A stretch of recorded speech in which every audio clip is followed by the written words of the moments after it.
দর্শক, যশোর ভিপি এবং যে পদগুলোতে ছাত্র শিবির জিতেছে, এই পদগুলোতে ছাত্রদল হেরেছে। ডাকসু, রাকসু, টাকসু থেকে শুরু করে যে বিশ্ববিদ্যালয়গুলোতে শিবির জিতেছে, ঘাটতিতে যশোর নির্বাচনের আগে তাদের ভাবা উচিত ছিল তাদের গ্যাপটা কোথায়, কেন আমরা হেরে যাচ্ছি। বা কোনো এক কাজে দেখেন যে আমি কোনো কাজে হেরে গেলাম, পর হাঁটতেছি, আমাকে অ্যানালাইসিস করে বের করা দরকার যে আসলে আমি কোথায় কি জন্য হাঁটতেছি, এটা আমার মেমোরিতে থাকা দরকার।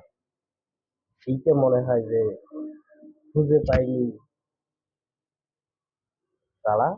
তবে এটা খুঁজে পেলে হয়তো বা তাদের গ্যাপটা পূরণ হতো, তাদের কৌশলগত ভাবে ঘাটতি ছিল কিনা সেটাও পূরণ হতো। সব মিলিয়ে কৌশল ব্যতীত কোনো কিছুই সম্ভব নয়। কৌশল নীরবেই ভেবে যান, কৌশল অবলম্বন করুন।